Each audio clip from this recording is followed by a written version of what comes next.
अंबाजोगाई शहरातील वाढती लोकसंख्या तसेच वाहनाची गर्दी पाहता या भागाच्या आमदार नमिताताई मुंदडा यांनी करोडो रुपयाचा निधी आणून अंबाजोगाई शहरातील रस्त्याचे रुंदीकरण केले। रुंदीकरण झालेल्या रस्त्यावर प्रत्येक हॉटेल, टपरी तसेच दुकानासमोरील उभे राहणाऱ्या वाहनासाठी रस्त्याच्या एका पदराचे अंतर व्यापले जात आहे। दुसरी गंभीर समस्या म्हणजे अंबाजोगाईत राहणाऱ्या शिक्षक तसेच इतर शासकीय सेवेत असणाऱ्या कर्मचारी अधिकाऱ्यांनी आपली वाहने भाडे तत्वावर चालवण्यासाठी घेतलीत।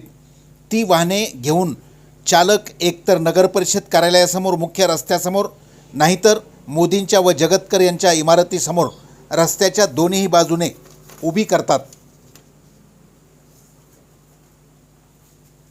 अंबाजोगाई शहरातील नागरिकांना याचा त्रास होऊ नये म्हणून करोडो रुपयाचा निधी खर्चून रस्ता रुंदीकरण झाले ते सर्वसामान्य जनतेसाठी की साईड बिझनेससाठी घेतलेल्या शिक्षक, अधिकारी, कर्मचाऱ्यांच्या चारचाकी गाड्यांच्या पार्किंगसाठी असा नागरिकांना प्रश्न पडत आहे।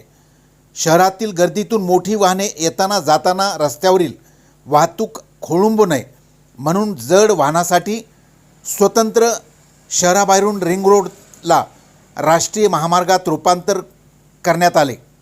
अंबाजोगाईचा रिंग रोड भरपूर रुंद झाला, मात्र जड वाहनासाठी असलेल्या या हायवेवर यशवंतराव चव्हाण चौकापासून अलीकडे रस्त्याच्या कडेने सलग एकामागे एक मोठी वाहने उभी केलीत। पुन्हा तोच प्रश्न पडतो, हा रिंग रोड जड वाहनाच्या वाहतुकीसाठी की ट्रॅव्हल्स तसेच इतर वाहनाच्या पार्किंगसाठी हा रिंग रोड आहे।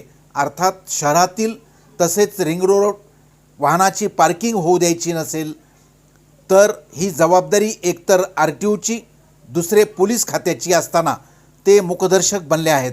कारण दोघांचेही दररोज प्रवासी वाहतूक करणाऱ्या ट्रॅव्हल चालकाशी मधुर संबंध असल्याने लोकांसाठी आपल्यात कशाला वितुष्ट आणायचे या उदात्त हेतूसमोर ठेवून कोणीही भूमिका घ्यायला तयार नाही। भूमिका घेणार कोण असा प्रश्न पडतो।